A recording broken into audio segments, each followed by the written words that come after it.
Hi there, this is what I believe should be everyone's first ever singing lesson. Now, before we dive in, I must stress that this lesson assumes that the person taking the lesson, in this case you, is able to hear, interpret and vocalise the same note that I play. So for example, if I were to play middle C, you would be able to sing it back. Ah. Now, if the singer isn't able to hold a tune or isn't able to sing back the notes that I play, then this would be a very, very different lesson. And of course, I can't do that in video form. Moving forward, this is for people who are already able to do that. And I'm also going to assume that the person having the singing lesson, i.e. you, hasn't ever had any singing training. So it may be that you're a pretty good singer already. It may be that you have music in your family, you maybe have some musical relatives, or you may just have a natural ability to be able to sing in tune and to sing quite well. What I'm going to do here is to give you some technique and to give you some warm-up and technique exercises to get you started. And I would always recommend to all of my singers that you schedule in time to practice. So practicing is very, very important. When I started, I used to practice for an hour every single day at 4 o'clock, then it moved to 4:30, can't remember why. I'm not suggesting that every person needs to sing for an hour every day. I had the time, I didn't have much else going on in my life at the time. I was pregnant actually, but that's beside the point. When my baby was then born, she would then be sat next to me while I did my singing exercises, and my husband would be off doing whatever he was doing. Anyway, beside the point. I had a lot of time. Not everyone does, and the more gadgets that we have and the more time-saving devices we have, it seems the less time we actually have. So if you don't have an hour every day, don't feel pressurized and overwhelmed. I would recommend 40 minutes at a minimum of 4 times a week, and that would include your vocal warm-up. So your practice time would include your vocal warm-up, time for working on techniques, and then time practicing and learning songs, learning and practicing songs, okay? And I would work on 1, maybe 2 in that practice session at the most. You don't want to be working on lots of different songs unless you've actually scheduled the time to practice songs that you've already learned. So learning and practicing 1 or 2 songs in a session is more than enough. Okay, so let's get started. The first thing that people get hung up on when it comes to singing is not just singing high notes, not just singing powerfully, not just being able to sound good, but breathing. So all you need to do, if I stand up, is take your hands around your ribs like this, so your actual ribs, not your waist, not your hips, your ribs, and then just breathe normally.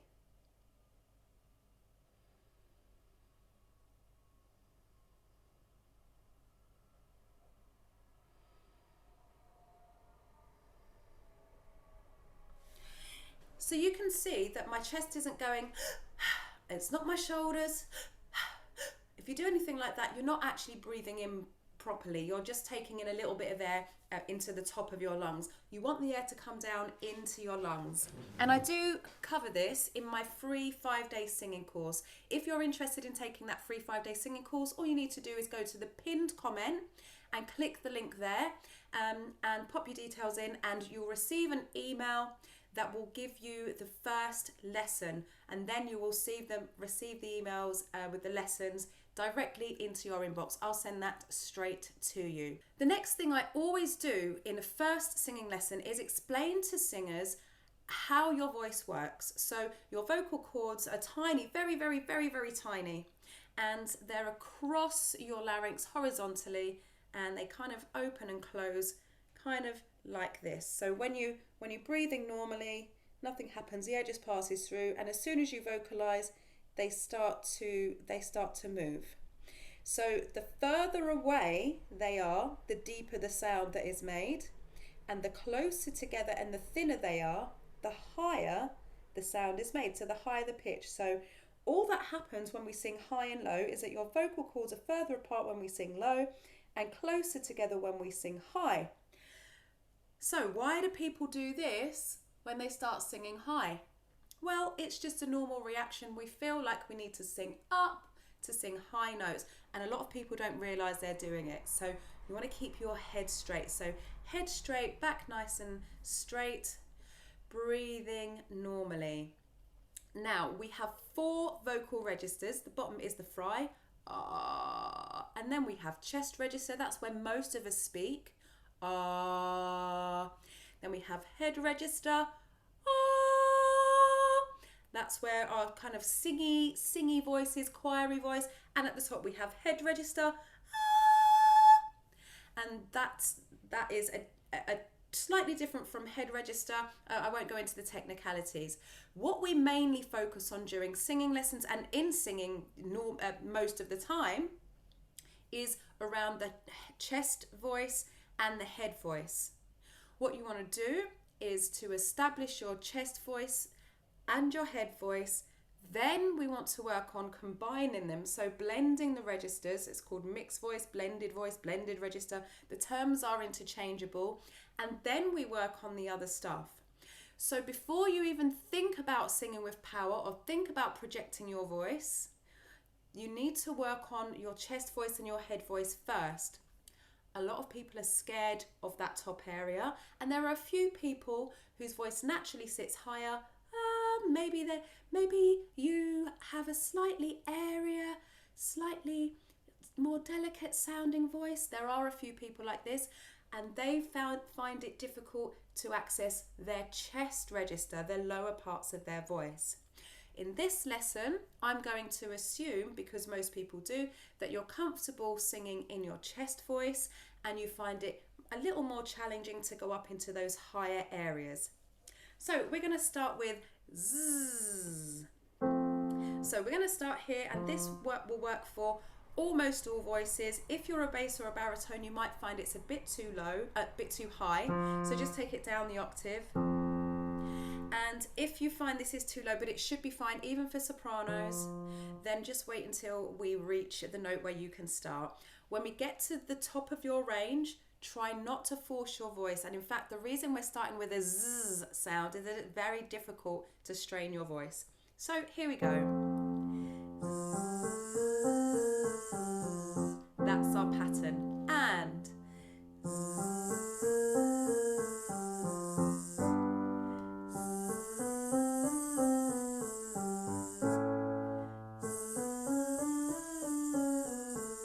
now notice how I'm breathing. So a lot of people, when they start, this is what they do.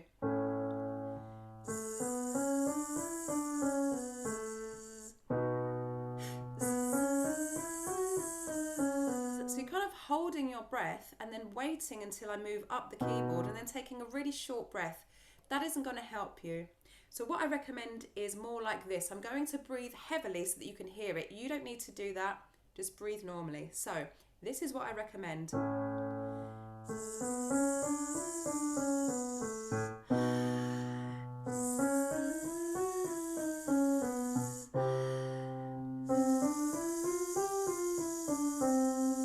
Okay, so let's start again from the bottom. 5, 6, 7, and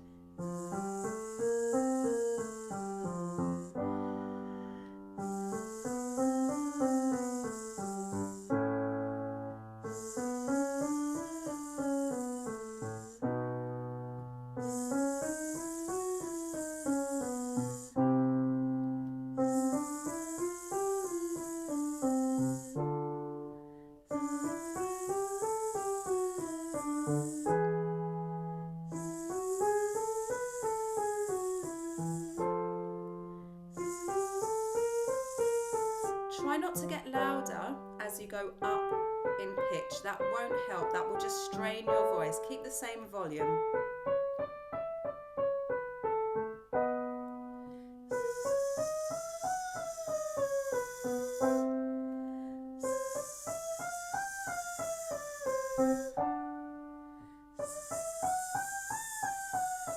Back down.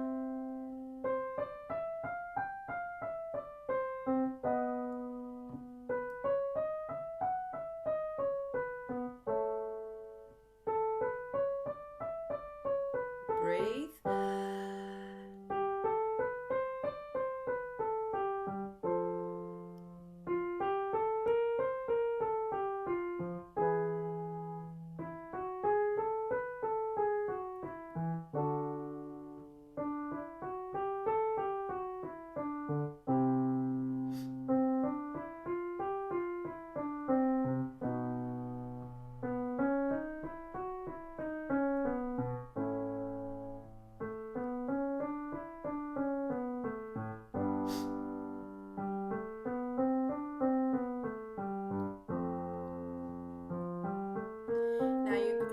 sing lower than you think.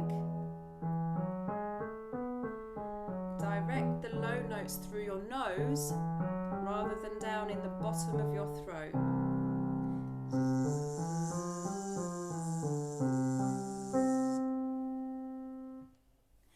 The next exercise is a lip bubble.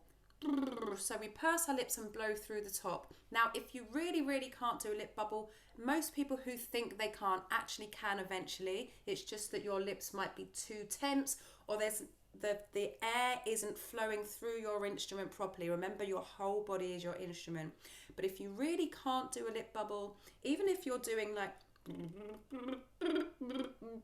and struggling, just keep trying. Eventually it will come. But if you really can't, then sing zh instead. And similar to zzz, the lip bubble and the zh sounds, those are SOVT exercises. I do have a video full of these, but these will help you to warm up your voice without straining. So that's our pattern.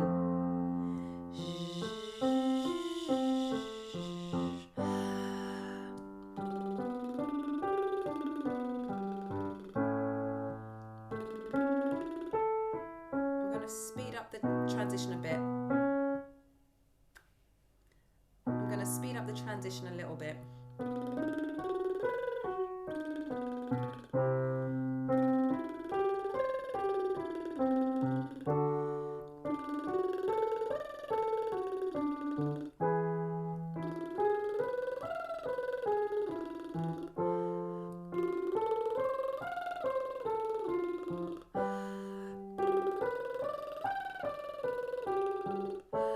Relax your shoulders.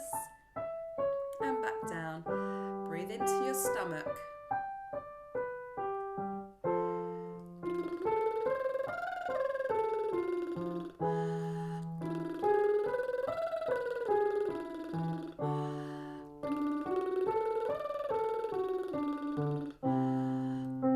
Keep going.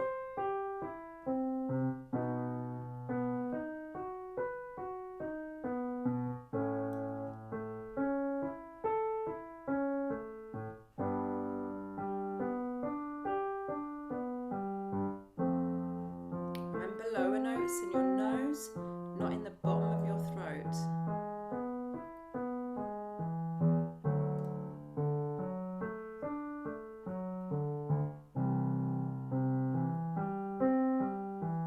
And relax.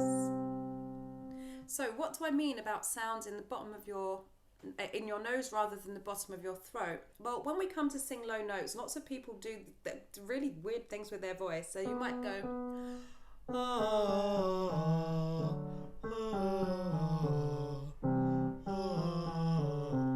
and your voice disappears and you lose it.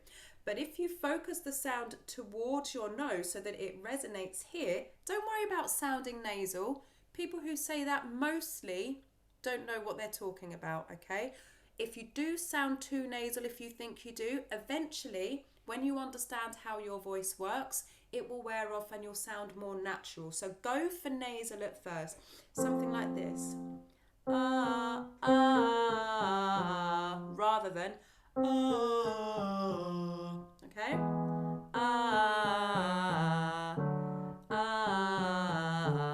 Rather than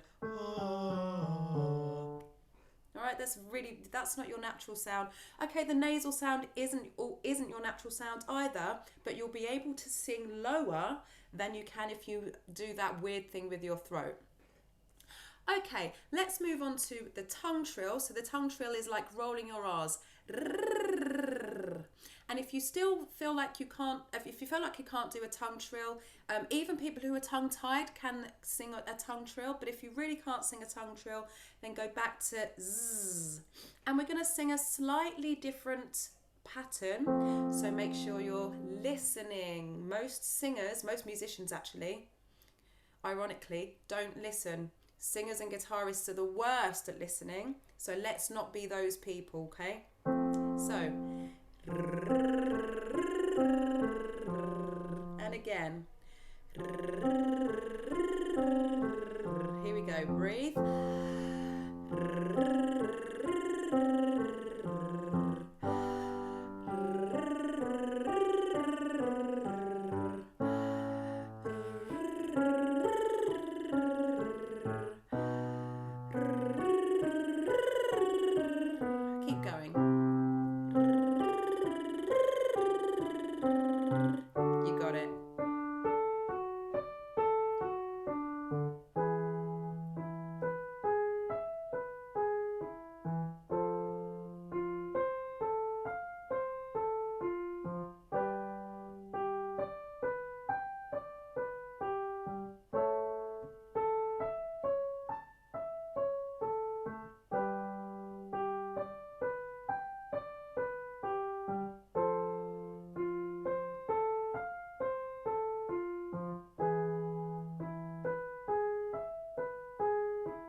Last one.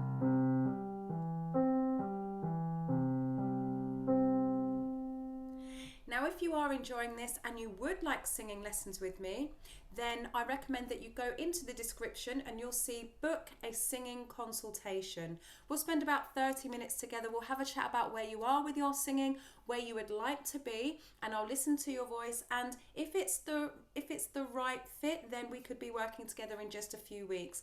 Now, please only book this if you are sure that you do want to take singing lessons. It may be that we don't end up working together for whatever reason, but this isn't for people who are just curious or are not serious about moving forward with your singing. So if that is you, then please don't take the space that someone who is serious could take, because if you book the time and then don't arrive, then you've taken up time that somebody else could have had. Okay, but if you are serious, then book a consultation and I look forward to meeting you. Okay, this is where things start to get technical.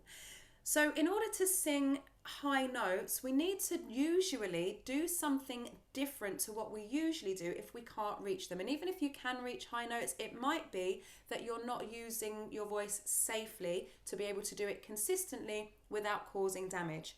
So one of the best ways is when we're accessing head voice, which is what I recommended earlier that we start with. So we've done some chest voice, we've done some head voice using those SOVT warm-ups that we've just done. We're going to open it up to a vowel, to an R sound. So one of the best ways of doing that is to pretend to yawn. So make yourself yawn properly.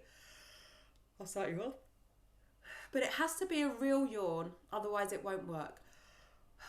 And notice how it feels when you yawn.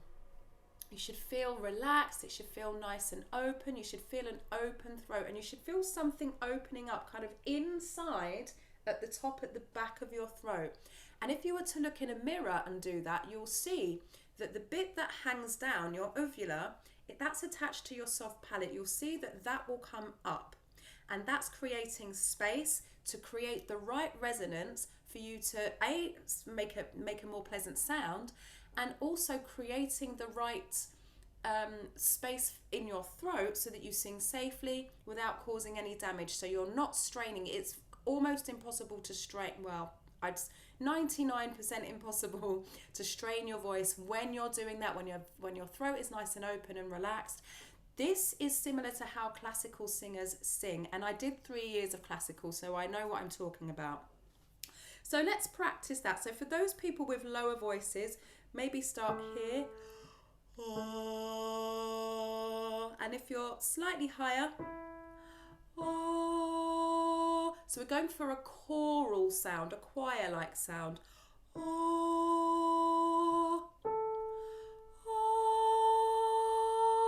And it's usually easier to sing down into it. So we start higher so it's easier to create the right space in our throat and the right sound, and we'll sing down. So we're going to sing and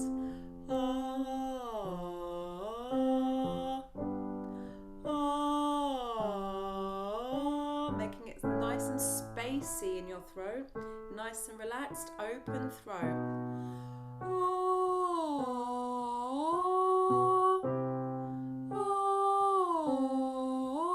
And if it sounds weak, let it sound weak. It's not going to sound powerful straight away. We're just lifting small weights in the gym at the moment.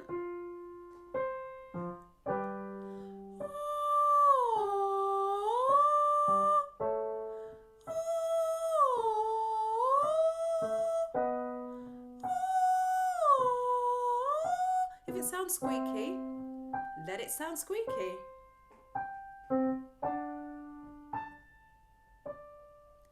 And back down.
last one.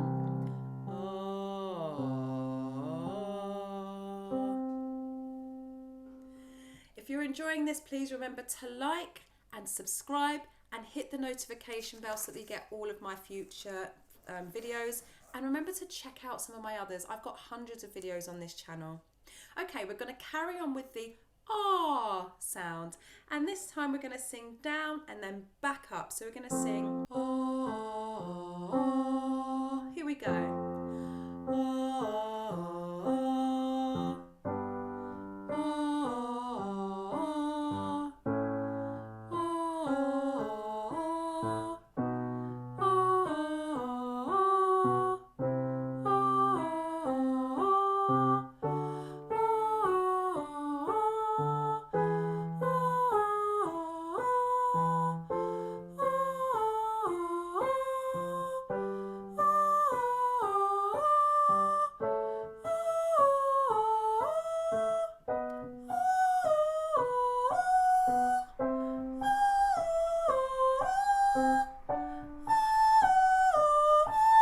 Back down.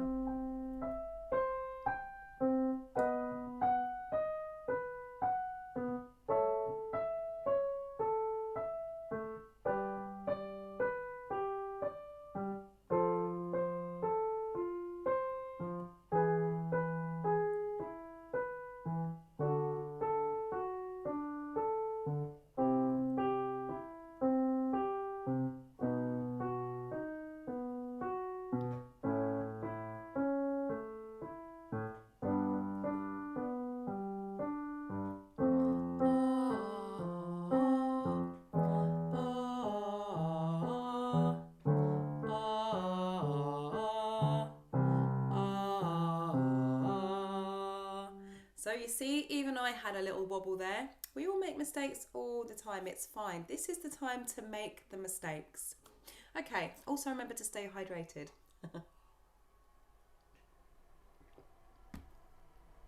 The next exercise, we're going to start low, aim higher, a little bit higher, and then come down the scale. So we're going to sing.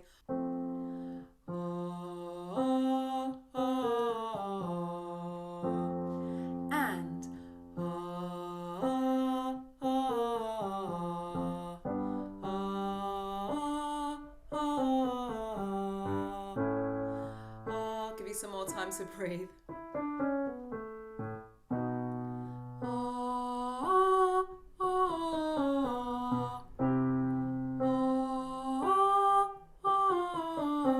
Remember to keep the same volume as we sing up in pitch.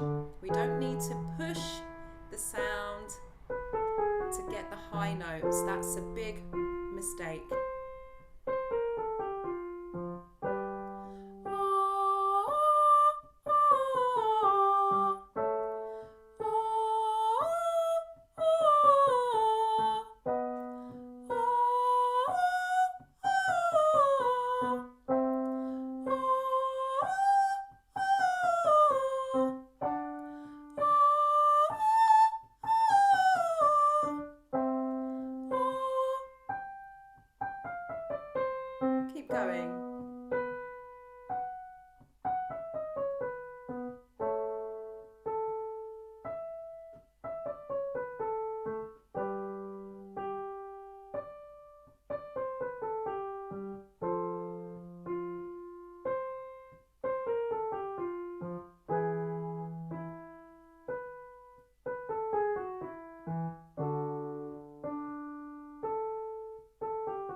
always have a consultation with all of my singers before their first lesson, and I will have advised them to choose a song or a couple of songs for their lessons that will help them to develop either their head voice, if they find it difficult to sing high notes, or their chest voice if they have a naturally high voice and find it more difficult to sing lower notes. But as I said at the beginning, for this video, I'm going to assume that, like most people, you feel more comfortable in your lower notes than you do your higher notes. So songs that are really good for practicing head voice are 1,000 Years by Christina Perri, I've got my list here, Stay With Me by Sam Smith, Cry Me a River by Justin Timberlake, One Last Time by Ariana Grande, and Irreplaceable by Beyonce. So there's something for most people there, and if you have something that you prefer, then you would of course bring that along to your lesson. What I would usually do at this point is I would have asked the person what song or songs they have prepared for the lesson, and then I would give them some exercises in the same key around the area that they find difficult, so that we can challenge their belief that they can't sing around those notes, and that gives them the confidence to then be able to go in and sing the song first time round. So we've broken the ice a little bit, we've probably made a few mistakes, had a laugh about it, I've probably made a mess on the piano, which I usually do, we've had a laugh about that, and so then I make the singer comfortable to be able to sing the way they're closer to the way they would normally sing at home, because of course the way you sing in your first singing lesson is always going to be different from the way you sing at home, where you feel more comfortable. So what I would encourage you to do now is either choose one of the songs there that I put in the list that are good for head voice singing. I'll try to remember to put it in the description. And if not, if you already have a song that you want to work on, I would recommend that you start practicing just a verse and chorus, just the beginning sections of that song, using the technique that we've just done there. So nice and gentle, open throat. If it sounds soft and weak or squeaky, just let it, because you need to get used to the way that your voice sounds and get used to being uncomfortable with it for a little while. And as you improve your skill, and as you improve your technique, and as you improve as a singer and become more confident, it will sound closer to the way you want it to sound, and you'll also start finding your unique sound. So I trust that this has helped you to understand more about what happens during a singing lesson and given you the confidence to move forward as a singer. So as I say, if you would like to book a singing consultation with me because you're interested in taking singing lessons with me, then go to where it says book a consultation. If you're not quite ready for that and you just like to take my free 5-day singing course, then you'll find the link to that in the pinned comment. Remember to like, subscribe, and send it to someone else that you think will enjoy. I'll see you in the next video. Stay hydrated. Ciao!